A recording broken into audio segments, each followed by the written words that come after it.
নমস্কার friend, welcome back to my channel. পৃথিবীর যে যেখান থেকে দেখছেন সবাইকে অনেক প্রণাম এবং ভালোবাসা জানিয়ে আমি আমার আজকের ব্লগটা শুরু করছি। সকালে আজকের টিফিনে করছি চাউমিন, তা আবার বিনস আর গাজর দিয়ে। এটা বলার কারণ হচ্ছে আমার বাড়িতে চাউমিন হয় ম্যাক্সিমাম দিন আলু দিয়ে, কারণ ছেলের খুব পছন্দের। কিন্তু শুধু ছেলের কথা ভাবলে তো হবে না, কর্তামশাইয়ের কথাও ভাবতে হবে। কর্তামশাই একটু সবজি দিয়ে চাউমিন খেতে ভালোবাসেন, মানে বিনস গাজর তাতে ফুলকপি হলে আর একটু ভালো হয়। যাই হোক, আজকে বিনস গাজর দিয়ে চাউমিন করার পর সয়াবিন দিয়ে কিছুটা করে নিলাম, কারণ ছেলের জন্যে। ছেলে সয়াবিন খুব ভালো খায়, কিন্তু কর্তামশাইয়ের সয়াবিনের গন্ধটা একদমই ভালো লাগে না বলে কর্তামশাইকে সয়াবিন দিলাম না।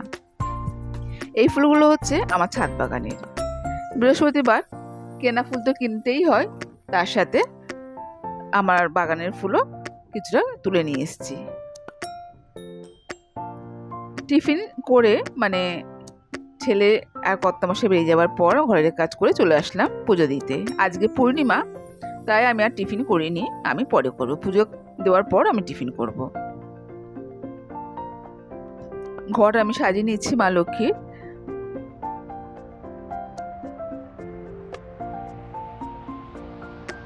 প্রত্যেকটা পল্লবে দিয়ে দিলাম সিঁদুরের ফোঁটা। আর আজকে মাকে দিয়েছি আপেল, কাজু কিশমিশ আর কলার মধ্যে চালও দিয়েছি যেহেতু বৃহস্পতিবার। আর দিলাম সন্দেশ। এখানে ধনুটা ধরে নিয়েছে, আর খুব সুন্দর ধনুটা ধরেছে, পুরো ধোয়া ধোয়া হয়ে গেছে, আর গন্ধে একদম মমা করছে ঘর, ভীষণ ভালো লাগে। আমি ঘট বসিয়ে নিলাম আর সব ঠাকুরের চরণে গীতাতে ফুল দিয়ে নিলাম।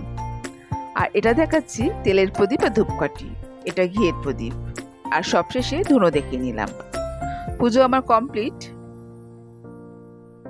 পুজোর পর কিন্তু সিংহাসন দেখতে অসাধারণ লাগে। তারপরে আসলাম রান্নায়। ওই যে বললাম আজকে প্রথমেই পুজো দিয়ে নিয়েছি, বৃহস্পতিবার পূর্ণিমা, তাই জন্য পুজো দিয়ে তারপর রান্নাঘরে আসলাম। রান্নাও করেছি ভেরি সিম্পল, ওল আলুর ঝোল আর মাছের ঝাল। ডাল একটু ফ্রিজে আছে, যদি কেউ খাবে তো খেয়ে নেবে। আর ওলটা একটু লবণ দিয়ে ভাপিয়েছিলাম বলে মনে হয় একটু তার জন্য কালো হয়ে গিয়েছে, তাই ফাঁকে করে নিলাম এনার্জি ড্রিঙ্ক। সকালে লিকার চা খাই উইদাউট সুগার, বেলার দিকে একটু ইচ্ছা হলো তাই একটু দুধ চা করলাম, তবে হ্যাঁ, রোজ খাই না। এদিকে রান্না কমপ্লিট করে খেয়ে একটু রেস্ট করে তারপরে চলে আসলাম সন্ধ্যা দিতে। ঠাকুরের সামনে, দুয়ারের সামনে, তুলসী গাছের ওখানে আমি গঙ্গা জলই একটু দিই। আর এটা ঘিয়ের প্রদীপ ধরে নিচ্ছি।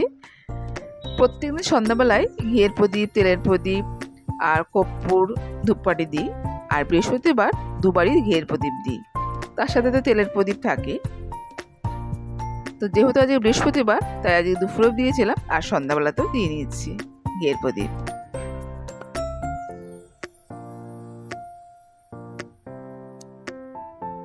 আর এটা কর্পূর। এই লাইটে এত সুন্দর লাগে সিংহাসন দেখতে। আর আজকের ব্লগটা এখানে, পরে আসবো আবার অন্য ভিডিও নিয়ে।